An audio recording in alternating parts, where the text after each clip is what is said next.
I watched F1 Monday in a 4DX theater. First time 4DX theater experience. Let me talk about the 4DX theater experience really fast. Here's my spoiler-free review for the 4DX theater experience. Go for it. It was pretty fun. It was pretty fun. Okay, here's my thing. 4DX is fun. I don't know if I'd be willing to like consistently do that. To me, it doesn't elevate the movie experience. It's just kind of fun. Like it's like, oh, this is a good time, I guess. But I don't like for a Fast and Furious, that would be a blast because I don't. Those movies aren't serious. F1, it was great, but like to me, bro, every time the car scenes were happening, the races, I'd start laughing because my seat would start moving, and I'm like, oh, whoa, like. Oh man, I'll spoil it later when we talk about spoilers. But there's a scene that with the 4DX kind of makes it a little funny. But the random humps, also when they'd be on the road, you just like get jerked back. So like that basically, like the way it jerks like that would get me every time. I don't know. I just thought the movie was so funny. I'm gonna spoil one very minor thing. No, not yet. No. It's very, very minor. When Brad Pitt's making out with that girl, I really wish the seat jerked. I thought that would have been so funny. No! But it didn't do it. It didn't do it. I was like, damn, missed opportunity. Oh my god. But here's my review for F1. I give it an 8 out of 10. It's actually very great. It's a great movie. A little safe. Not a little. Actually very safe. It's a very safe movie, but not in a way that I mind. Not in a way that like I'm frustrated, like, oh, I knew that was gonna happen. Like, I really appreciated that this movie was very safe, but the music was great. The visuals were insane. The characters were very likable and interesting. And there's nothing like a 0 to 100 story. Like it's very satisfying to watch. When you get me to root for a team, there's nothing like it, you know? So I didn't need this movie to take any crazy twists or turns. I just kind of needed it to be solid, and I think that's exactly what it was. So I'm giving it an 8 out of 10. Off to you. I gave that movie an 8 out of 10 as well. Woo! I gave it an 8 out of 10. That movie, oh my gosh. So Hans Zimmer aficionado, by the way.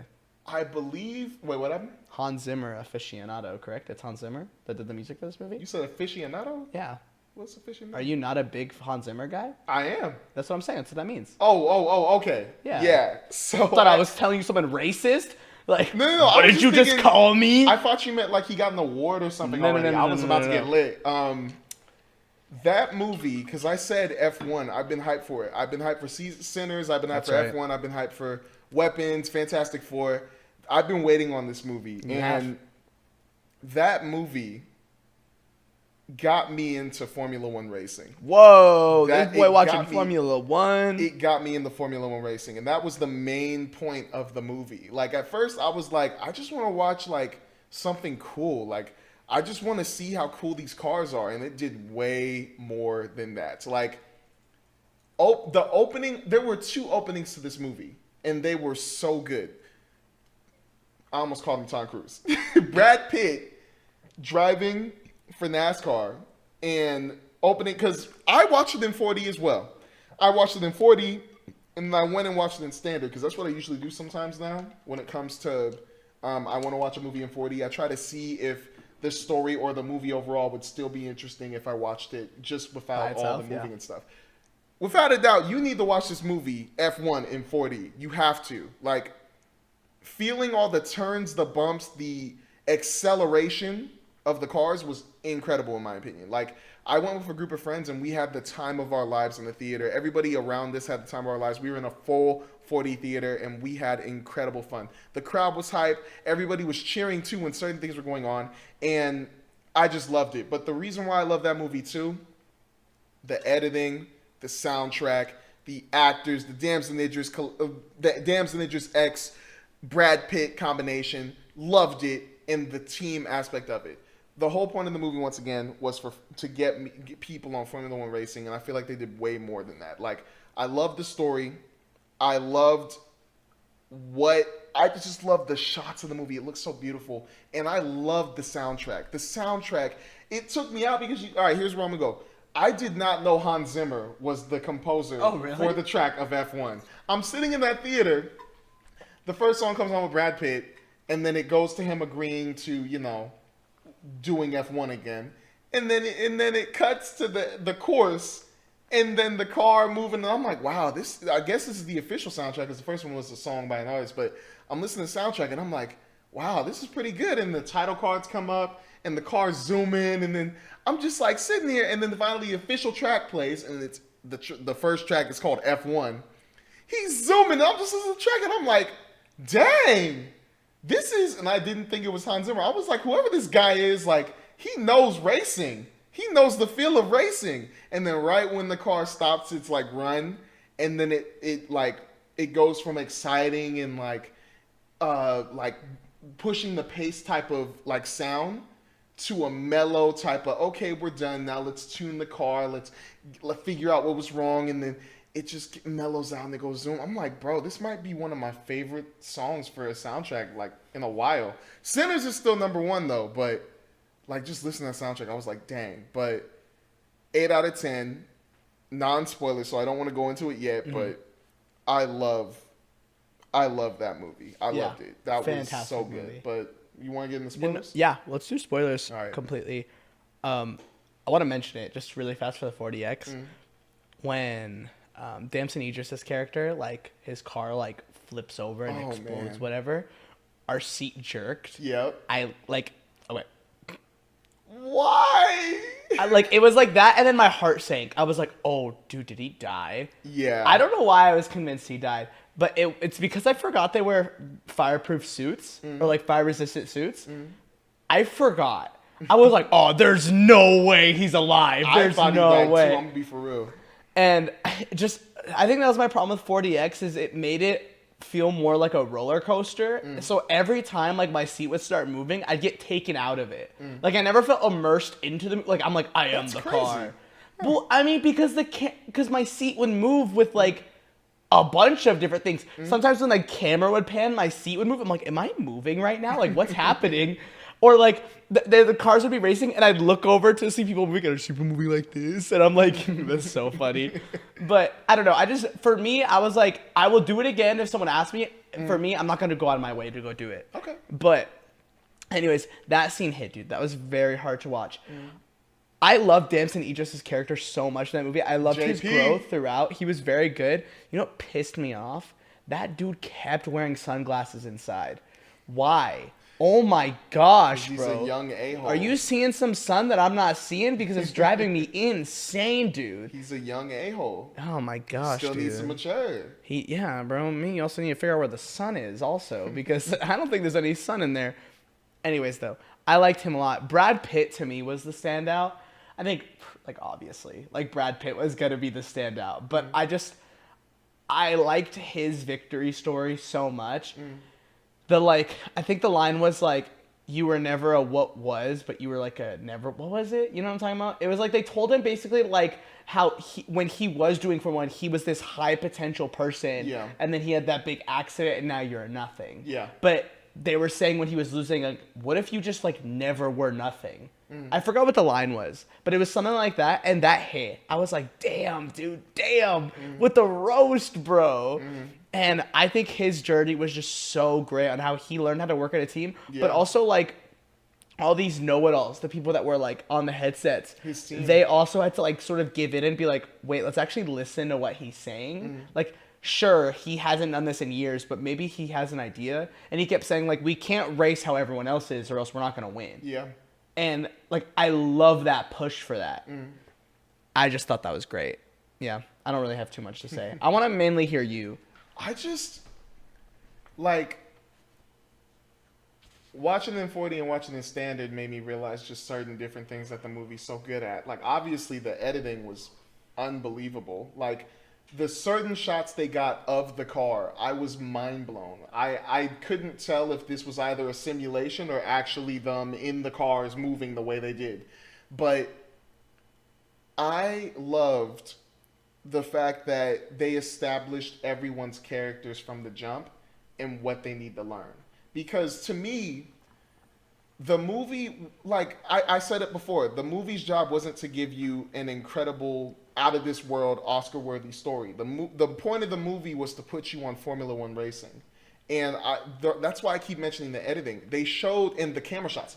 They showed so much of what I believe Formula One racing is about. Like the way they work on cars, the tech, the mapping out the course, the how many people go into this one car. Because I was thinking maybe you'll have 4 or 5, maybe even 10 people helping you with driving on that track for just one person. But it's more than that. Like, I just love how they showed you how a team, like how important a team is for Formula One racing. Because it's called Formula One. There's one driver in that car. Well, 2, because there's a team 2. But there is one driver in each car. And it just showed you how much, like, what all goes into winning the race or even just scoring a stinking point. And I love that. But I just loved Damson Idris' character. I love JP. But I also love Brad Pitt. I love Sonny Hayes. And I feel like that was both their names were so good. But I just loved how I couldn't really choose who I loved more. Like, I loved Sonny because he was a wild and reckless dude. But I also loved JP because you could tell he obviously is the man. Like, he is the guy who, he's the rookie, he's the star, this and that, yada, yada, yada. But he really wanted, he needed somebody else to, like, push him. He needed somebody else to help him achieve greatness. And I love that Sonny Hayes was that guy for him. Sonny is just this reckless, like, a-hole, but he was cool, too. We got 10th place. I love that. Like, why are you cheering? That was 3rd. We can do better. I love that so much. Like, where Damson, Joshua Pierce, right? I have it right here. Yeah, Yep. Joshua Pierce. He, like, was just, like, trying to be with the media and, like, look, I'm happy. It's like, what are you smiling about? We lost. What are you doing? Like, we got 10th. I love that posing for the camera, going like, oh my gosh. But I love that Sonny Hayes was that, like, character for him, where it was like he needed a role model that was gonna push him harder. Yeah. Because everyone else was sort of just like giving in to him. Yeah. And what's really cool is he was just doing what everyone else does at the beginning, like appease the media, try and be charming, make sure you smile for the camera, you know. Just celebrate whatever. Even his workouts like everybody else. But Sonny Hayes was like, you know what? Yeah, even workouts like everyone else. They do the air thing. Yeah, and then near the end he switches to what Sonny was doing. Yeah. I like that. Like that's so good, so well done, so well built out too. Like it felt so natural. It didn't feel like a sudden switch or anything. It just felt like him. This change mainly happened when he realized that it wasn't Sonny's fault when his car flipped. Like when he was doing it and he's like, or he not realized, but he like was like trying to like figure out like what happened. Yeah. And then at that point he's just sort of watching Sonny work and see how he functions and all these things. He's like, I should like maybe follow this guy a little more. I will say though, like the knock I'll give it on this movie is I really was expecting it to have a thing, like have like that twist that like, oh, whoa, that's a shift. I actually thought it was going to be them killing Josh. I was very confident they were for a second. I think that could have shifted the story in an interesting way, with Hayes now being responsible for someone's death and like him being the cause, you know, and like how he comes into everyone's life, destroys things, whatever.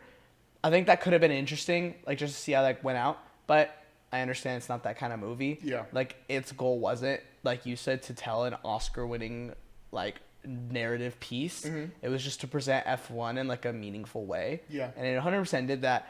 But I just think like, wow, this is a great sports movie. Probably one of the better ones too. Yeah. But it's not a Coach Carter for me, you know? Like it's not Coach Carter. I don't think I don't even think it's like a Ford v Ferrari. Like I don't think that movie's like crazy, like it twists and turns. But I think Ford v Ferrari is just better. And I think this movie needed like something to like bump it to the next level. And I just don't think it had that. But it had the characters, it had everything else. I was just saying, like, I feel like it needed a more enticing, like, narrative thing to, like, hold me. But I don't think it had it. Yeah, that's valid. Like, I feel like with some people, that like that's definitely going to be the knock on it. That was why I gave it an 8 out of 10, because if I wasn't fully caring about that, I would have easily been like, oh, this is a 9 or 10 out of 10. But, like, with me, ever since I heard about the promotion of this movie, the budget, this and that, I instantly told myself, oh, this is just to promote F1. Like, I thought there was going to be a very, very crappy story, but The story they gave you was the exact story that they had the time and the money for, because the budget they had and how much time they had to be in these cars and to get on the certain tracks they had. I think what they did was exactly what I needed. I don't know what you guys needed, but that's exactly what I needed. I agree. And I just love how, because I wanna go into JP a little bit too. I love how much he matured. I love how he just instantly figured out. I think he became Sonny, because you know how the one thing I love when I was watching the standard, when I finished watching 40 and I went and watched the standard version. Remember at the end of the movie when he goes to race Baja and they ask, he's like, we can't really pay you too much, and he's like, it's not about the money, and he says, what is it really about? At the beginning of the movie when he's over at that diner eating the pie, and he asked that waitress for advice, basically asking, should I go or not? And she asked, well, how much does it pay? Or, well, it was something. It wasn't how much does he pay, but it was another question. And he instantly says, it's not about that. And she just says, what is it about then? And she just walks away and then goes into that second opening. I love that, because then I think that's what JP figured out. I think he figured out what is racing about to him. Because even in the poker scene, the woman, I forgot her name. What is the woman's name who played the engineer? Kate. Kate. When Kate asked both of them, and JP was the only person to answer, and I noticed that too, Mr. Brad Pitt, Sonny Hayes not answering the sticking question. She asked him, what is racing about to you? And JP just says, money, fame, and it seems like he's being an a-hole and like trying to like just get an answer out just to get an answer out. But I think literally that is what he was trained to think. That's what he was trying to do at first. But later on, when he's actually looking at not the brand endorsements and trying to do this and that, get the most money, get the most popularity, and he's in that race and he's locked in that final one in Las Vegas. I think that when he saw Lewis Hamilton across the road from him, he instantly thought, I'm going to beat this guy. I'm going to beat the greatest Formula One racer right now. I'm going to beat Lewis Hamilton. Wait. The last race was Las Vegas. I thought it was Abu Dhabi. Was it Abu Dhabi? Yeah, I thought. My bad. They showed Las Vegas because before that one. My bad. Because they had the Vegas race, right? That was the one when Sonny crashed. Yes. My bad. And they had the thing. Yeah. I just wanted to make sure. Abu Dhabi. But yeah, I just love how he instantly figured, like, he pretty much became Sonny. He loved it for racing instead of just fame and everything. Mm-hmm. And I love that. Yeah. Like, I think this movie did exactly what it needed to do. And I love it. I'm not saying without a doubt it's best picture or anything like that. No. But for the mission it was trying to accomplish and what it did with it, I love it. Mm-hmm. Yeah, I agree. I think that's great. On my list, I'll just say for like my list, I think it's like number 5 right now. Mm-hmm. Very high. I'm on like a winning streak for movies. I feel like where every movie I've been watching lately is like a 4-star, and it's like I went like 28 years later to F1, How to Train Your Dragon. Yeah, I'm just on a streak right now. Oh.